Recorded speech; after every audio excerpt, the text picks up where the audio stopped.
नवीं कलमा समझ के लाया सी। ये चातफ ते मैनू मैं तो समझना कि इकबाल शहदा ते अब्दुल वहीद अख्तर का बड़ा वड्डा एहसान है साढ़े उत्ते कि उन्होंने सानू अपनी उस बेड़े दे विच अपनी पहली दे विच अदब की पहली जे नवीं कलमा समझ के लाया।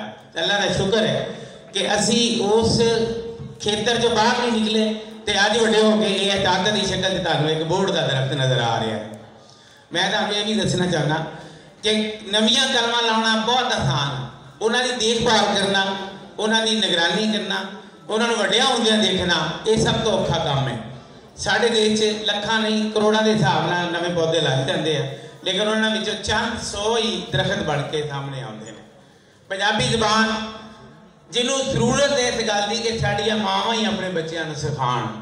जो असी वैलकम कहना उसकी बजाय जी आया नहीं असी आख सकते, तो जो असी बच्चों को अंग्रेजी के अल्फाज सिखाने हैं उसकी थां पर अपनी पंजाबी के अल्फाज सिखाए जाए। मैं बहुत दफ़ा भी पहले भी कहा कि सानू असी पंजाबी तां बोलते पे हैं कि साडियां मावां ने सानू पंजाबी में लोरियां दित्तियां होईयां ने, सानू दुध पिआउंदियां होइयां पंजाबी दीयां गल्लां सानू सुनाईयां होईयां ने जिहड़ियां साडे कन्नां दे विच रच बस गईयां ने। तो अज साडे तो जे पंजाबी का कोई लफ्ज़ अदा हो रहा तो सिर्फ इस वजह तो कि असी पंजाबी जबान अपनी माँ के दुध वांगू चुंगी हुई है। तो जिन्ना चिर तक ये रवैया पूरे पंजाब का नहीं होएगा उन्ना चिर तक पंजाबी वक्त फुल नहीं सकती।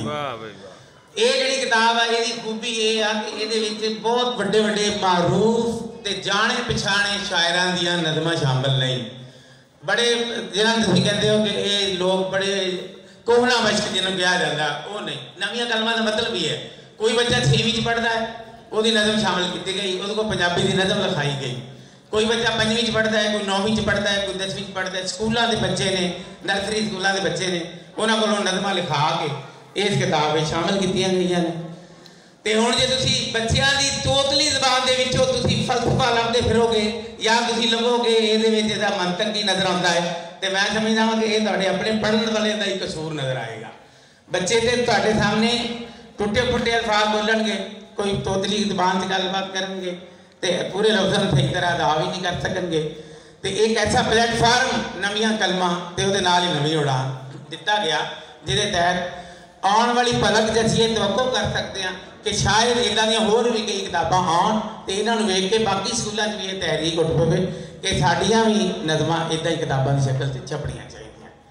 तो पंजाबी भवन का यह बड़ा वड्डा कारनामा है। सुखी वाट साहब ने इसनूं स्पॉन्सर किया तो अपनी निगरानी में छापिया।